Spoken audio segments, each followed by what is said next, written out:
चला कि ये पार्टी किस खुशी में दी जा रही है? हाँ, अभी तो मैं तो मेरे को बता ही सकती हूँ कि किस खुशी में पार्टी दे रहे हैं। अपनी निम्मो माँ बनने वाली है। क्यों? क्या हुआ?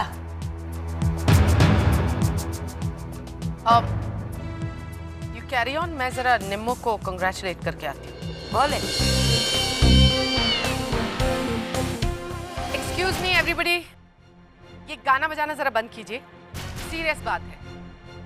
मैं यहाँ एक अनाउंसमेंट करने के लिए आई हूँ। खबर बहुत बुरी है, लेकिन हालात ऐसे हैं कि मुझे ये बात बतानी ही पड़ेगी। वैसे तो हम सब यहाँ खुशी मनाने के लिए इकट्ठा हुए हैं, लेकिन यहाँ खड़े हर इंसान को एक बहुत बड़ी गलतफहमी है।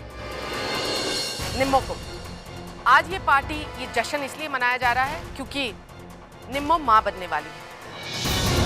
लेकिन निम्मो की मेडिकल रिपोर्ट जो अभी अभी मेरे पास आई है, कुछ और ही कहती है। परमिंदर, ये पहली मत बुझा, साफ साफ बता, बात क्या है? कैसे कहूँ डैडी जी, कहते हुए बड़ा दुख होता है। इस रिपोर्ट के मुताबिक निम्मो कभी भी मां नहीं बन सकती।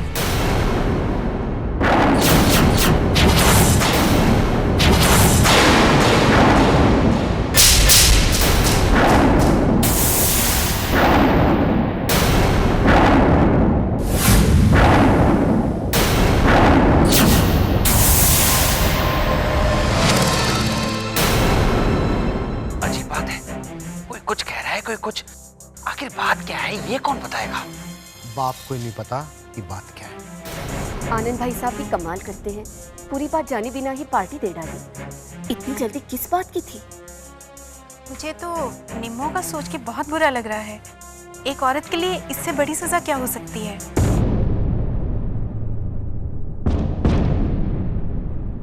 निम्मो ये क्या कह रही है? क्या ये बात सच है? मैं तुमसे कुछ पूछ रहा हूँ निम्मो। एक्चुअली हमें भी पता नहीं था कि निम्मो के रिपोर्ट्स क्या आए हैं। आज सुबह ही हम डॉक्टर के पास गए थे ना, तो शायद वही हमें देख के। शायद नहीं बेटे, शायद नहीं। इसी बात की वजह से तो सारी गलतफहमी पैदा हुई है। बेटे, हम समझ रहे थे कि बात कुछ और ही है। आप सब लोगों ने सब कुछ सुना है यहाँ पर, और मैं क्या कहूँ, बस इतना ही कि आप लोग मुझे माफ कर दें। आप सब अपने अपने घर जाइए।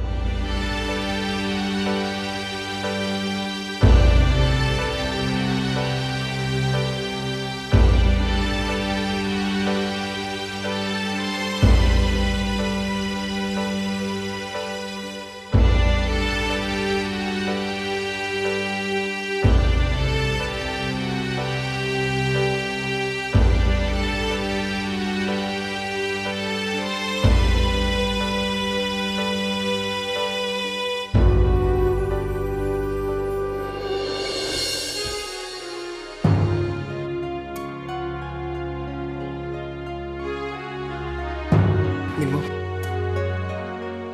जा बेटा, आनंद के पास जा। इस वक्त तू ही उसे संभाल सकती है। तू जानती है ना उसका दिल कितना कमजोर है। हाँ, जा।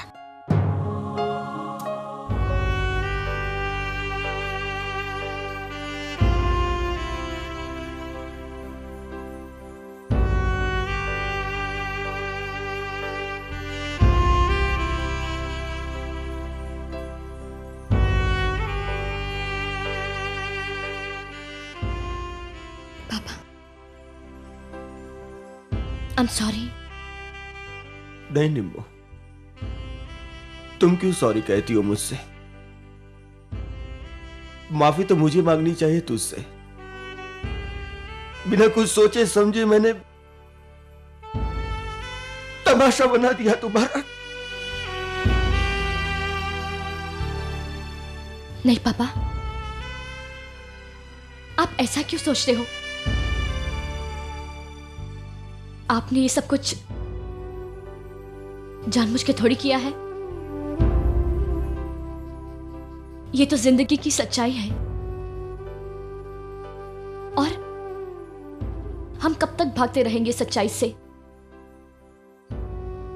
हमें सामना तो करना पड़ेगा ना। निम्मो, बेटे पता नहीं ऊपर वाले ने तेरी तकदीर में क्या क्या लिखा है। लगता है कुछ ज्यादा ही मेहरबान है तुम पर। इसीलिए देखना, दुनिया भर के दुख लाकर तेरे नाम लिख दिए हैं। क्या कसूर है मेरी बेटी का? अरे ये लड़की ने तो औरों की खुशी में अपनी खुशी देखी। नहीं कभी इसने जिंदगी से कोई शिकायत की है, फिर भी मेरी बच्ची के साथ ही ऐसा क्यों? क्यों ऐसा? क्यों? पापा। नहीं बेटा। आप अपनी कही बात ही भूल गए। आपको याद है ना, आप कहते हो कि मैं गॉड की स्पेशल चाइल्ड हूं और स्पेशल लोगों के साथ वो हमेशा स्पेशल तरीके से पेश आता है। शायद वो नहीं चाहते कि मेरी जिंदगी आम जिंदगी हो। और सबसे बड़ी बात है पापा कि हम सबकी ताकत तो आपसे है। अगर आप ऐसे टूट जाएंगे पापा तो हम तो बिल्कुल बिखर जाएंगे। फिर हमें कौन संभालेगा? कोई मुश्किल जिंदगी का अंत नहीं होता। ऐसा ही सिखाया था ना मेरे मथुरिया टीचर ने। और फिर मेरी टीचर की सिखाई हुई सीख गलत कैसे हो सकती है ना?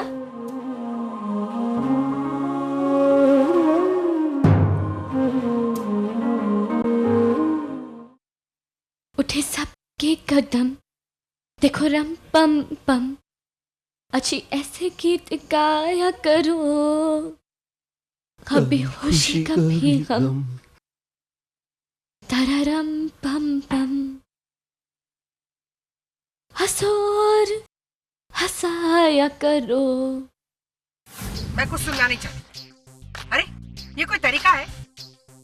कुणाल, मैं दादाजी को जाके अभी सारी सच सच बात बता दूंगी, फिर लेके बैठना अपनी करोड़ों की जायदाद। Kantaben please, it's not like. तुमने क्या सोच के झूठी रिपोर्ट बनवाई थी कि निम्मो मां नहीं बन सकती? इतना बड़ा झूठ, छी, इतनी अशुभ बात।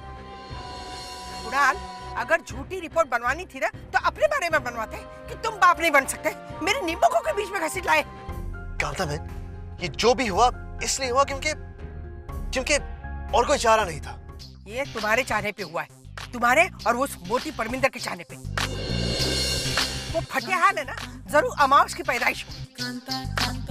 जब भी कुछ शुभ होता है वो पहुंच जाती है अपनी काली जबान लेके अशुभ करने के लिए। कांताबेन। हाँ ठीक है, कुछ नहीं बोलती मैं।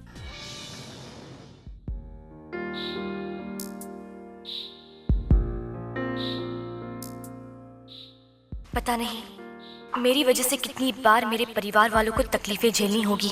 आज एक बार फिर मेरी वजह से उन्हें दुख पहुंचा है। उनकी आंखें भीगी हैं सिर्फ मेरी वजह से, मेरे इस झूठ की वजह से। और इन हालात में मैं किसी को बता भी नहीं सकती कि ये झूठी खबर मैंने ही फैलाई है।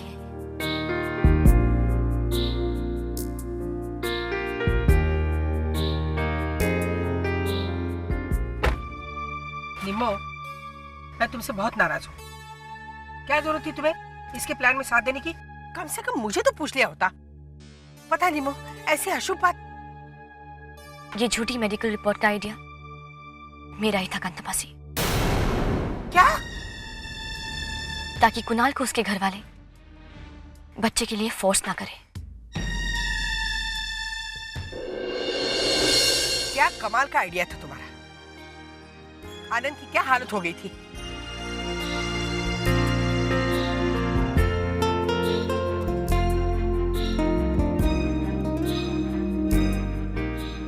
किया तूने ऐसा?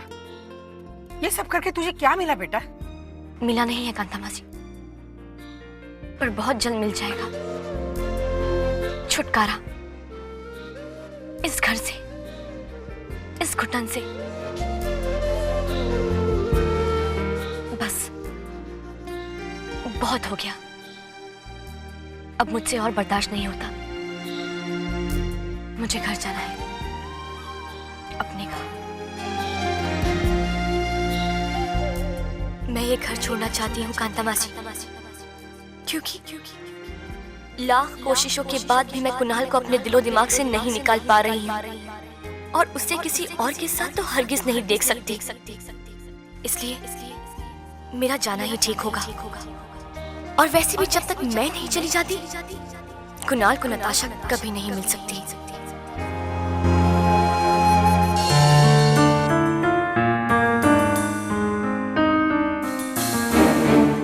मैंने आप लोगों को एक खास वजह से बुलाया है। तुम सब जानते हो प्रीत की तबीयत ठीक नहीं। डॉक्टर ने बार बार कहा है कि उसे किसी तरह का मेंटल स्ट्रेस नहीं पहुंचना चाहिए। इसलिए कोई भी, सुना तुम लोगों ने, कोई भी प्रीत को निम्मो की मेडिकल रिपोर्ट के बारे में नहीं बताएगा।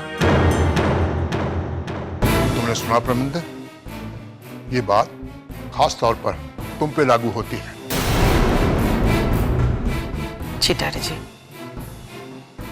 I'll keep it in mind। जिस तरह तुमने आज घर के अंदर की बात को एक नुमाइश बनाकर लोगों के सामने पेश किया है, ये बहुत ही गलत बात है। किसी की भावनाओं से खेलना, उसका मजाक उड़ाना, ये किसी अच्छे इंसान की निशानी नहीं। अगर तुम्हें वो खबर मिल गई थी तो वो खबर तुम फंक्शन के बाद भी बता सकती थी। क्या जरूरत थी तुम्हें ये सब तमाशा करने की? तुमने ये भी नहीं सोचा कि निम्मो के साथ क्या गुजरेगी?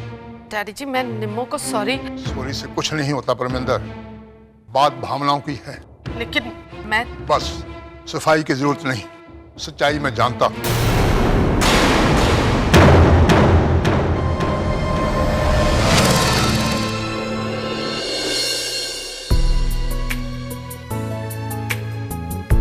निम्मो बेटी, तेरे साथ कुदरत ने जो मजाक किया है उसका अफसोस हम सबको है। भगवान तुझे शक्ति दे, हिम्मत दे, और परिवार के सदस्य होने के नाते हम सबका फर्ज बनता है कि तुम्हें हर हाल में खुश रखें, कभी भी मायूस उदास ना होने दें। बस मुझे यही कहना था। अब आप लोग चाहें तो जा सकते हैं।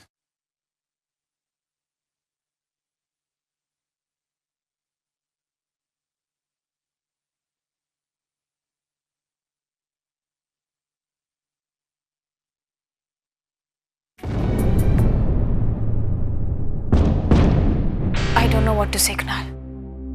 निम्मो के साथ जो कुछ भी हुआ उसका मुझे बहुत अफसोस है। It's okay, Natasha. There's no point feeling bad. जो भी हुआ वो किसी के हाथ में थोड़ी था।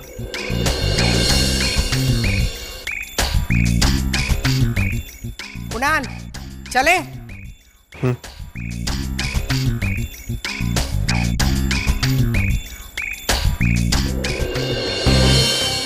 गॉड, कितना ड्रामा करते हैं ना ये लोग। भावना माय फुट। मैं तो कहती हूँ जो भी हुआ बहुत अच्छा हुआ। सबकी जिंदगी में टांग अड़ाती है निम्मो, अब इसे पता चलेगा। फ्रैंकली स्पीकिंग, मुझे तो इसका इस घर में आना कभी भी अच्छा नहीं लगा। She is a misfit here. I am very happy कि उसका सारा सीक्रेट सबके सामने खुल गया। चाची, ये आप क्या कह रही है? निम्मो के साथ इतना बुरा हुआ है और आप उसके बारे में ऐसी बातें कर रही हैं? आप एक औरत है ना चाची, एक औरत होकर भी एक औरत के बारे में ऐसी बातें कर रही हैं आप। You know what? I feel very sorry for you। मैं मानती हूँ कि मेरे और निम्मो के बीच में कुछ प्रॉब्लम्स हुई थी, लेकिन it was altogether different matter। मैंने कभी उसका बुरा नहीं चाहा और उसे कभी मेरे और कुणाल के बीच की दीवार नहीं समझा। Excuse me। कहीं मैंने फिर से गलत जगह पर अपना मुंह तो नहीं खोल दिया? मुझे तो लगा कि ये हमारी तरफ है।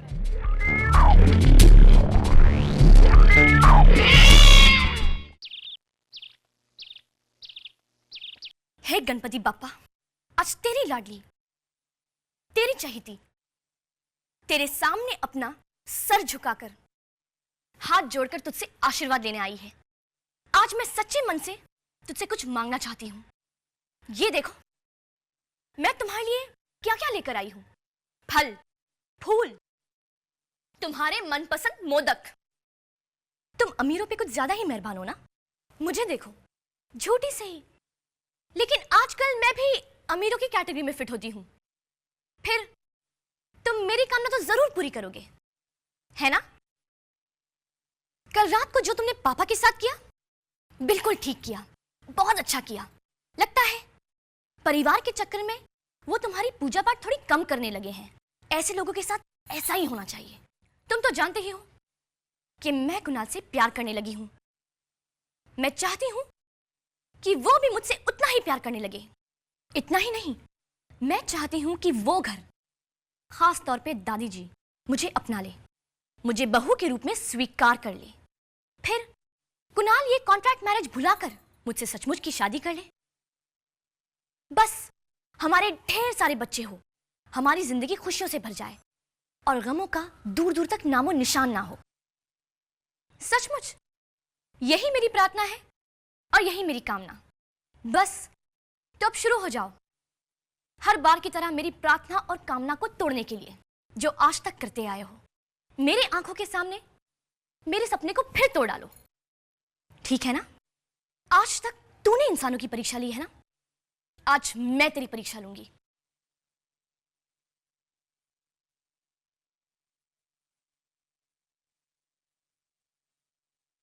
आज मेरे पास माचिस है, तो मैं ये दिए बुझने नहीं दूंगी। तुझे वही करके दिखाना होगा जो मैंने मांगा है, और मैं कुछ नहीं जानती।